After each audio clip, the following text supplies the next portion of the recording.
we're just wishing him the best. We worked with him up until the point that he left, and hopefully he'll be able to go there and perform well. And then depending on the timing of everything, especially because he's traveling internationally, the quarantine times can be a lot longer. And, so we don't know how that's going to play out when it's all said and done in terms of him coming back.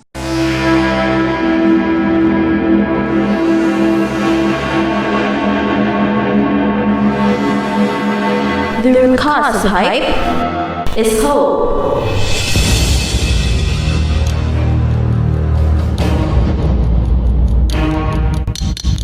Isa na namang gwapo at gwapang araw sa inyong lahat.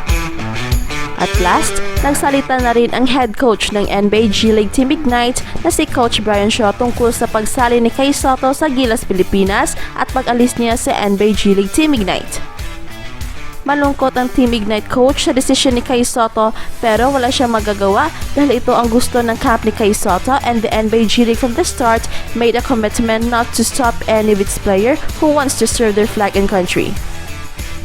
And Coach Brian Shaw, as much as he wanted for kay Sotto to play for Team Ignite's NBA G League bubble, ay all-out support na lang sila sa desisyon ni kay Sotto until the last time na nagkasama sila at umalis si kay Sotto. Pero ang tanong, makakalaro pa kaya si kay Sotto sa NBA G League Team Ignite pagbabalik na siya sa Amerika?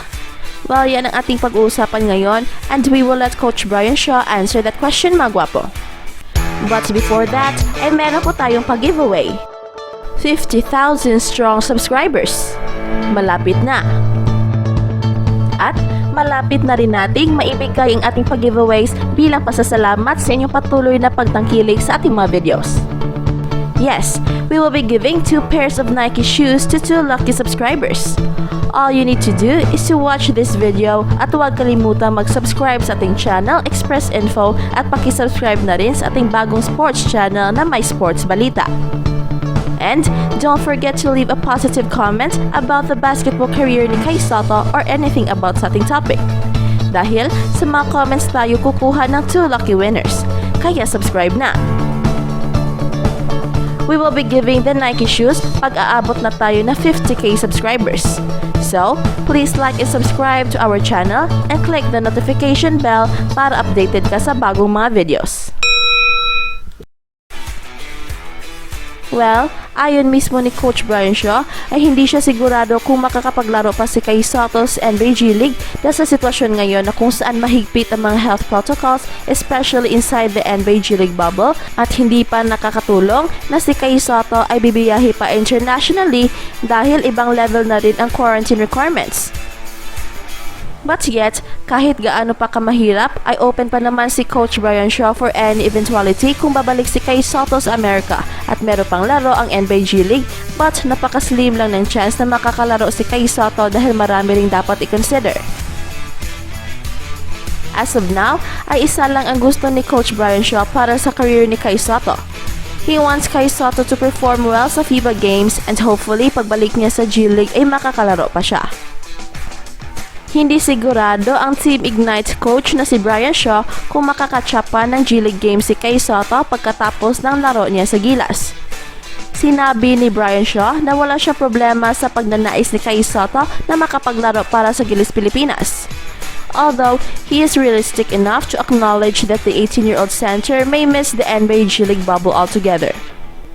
Sa media conference na naganap noong Thursday morning Manila time, ang veteranong coach ay nag-express sa kanilang full support para kay Sotto in his desire to represent the Philippines and vowed Team Ignite won't hold him back from.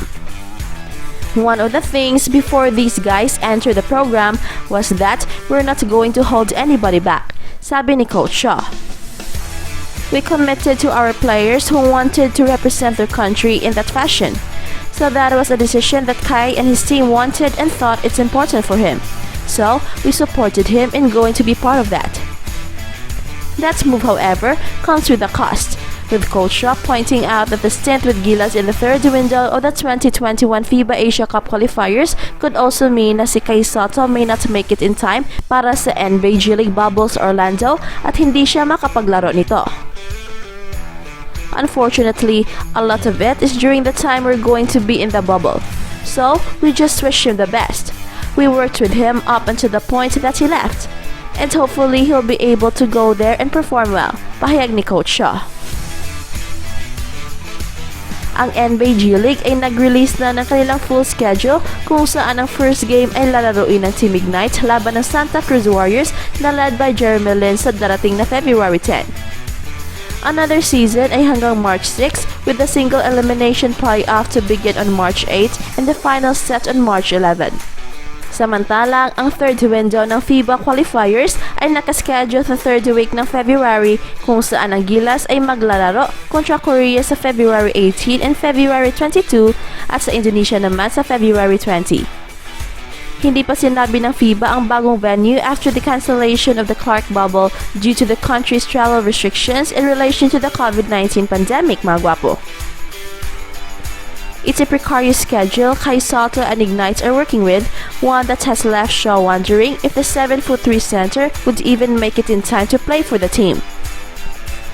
Depending on the timing of everything, especially because he's traveling internationally, the quarantine time could be a lot longer, sabi ni Coach Shaw. So we don't know how that's going to play out when all is said and done in terms of him coming back and joining our team or not. But we want him to do well in those competitions, and if the timing and everything when he comes back, we'll see what happens. Sa makatuwid, malabo na talaga na makakalaro pa si Kai Sotto for the NBA G League bubble.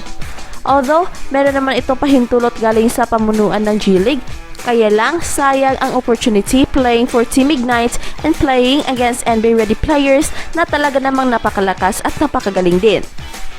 But because committed na si Kai Sotto to play for Gilas even before he signs sa NBA G League, ay siguro mag-move on na lang tayong lahat and let us just wait na lang sa FIBA third window qualifiers na kung saan sure na maglalaro si Kai Sotto. Siguro let's forget muna sa kanyang NBA G League stint dahil as of today, ang mukhang sa Gilas ang priority ni Kai Sotto, and with that ay magkaroon tayo ng magandang future as far as our national basketball team is concerned. So, all-out support lang po tayo sa basketball career ni Kai Sotto, and we know na merong mga taong nakapalibot sa kanya who know basketball more than we know. Ika nga, Kai Sotto is in good hands. Well, at this point, let's watch the full interview of Coach Brian Shaw about Kai Sotto, mga gwapo. I don't know if you knew back in the end of November, Principal Singh, who's on our team now from India, went to go play with his national team to try to help them qualify for the games that they were going to be playing in. And so, one of the things before all these guys entered the program was that, we weren't going to hold anybody back. We commend our players for wanting to represent their countries and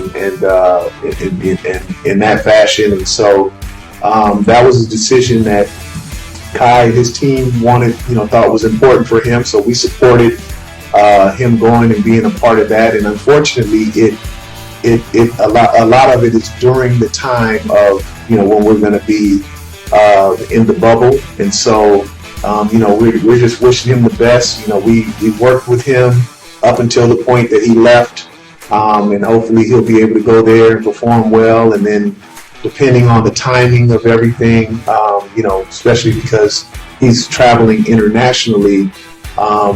The quarantine times can be a lot longer, and so we don't know how that's going to play out when it's all said and done in terms of him coming back and joining the team or not.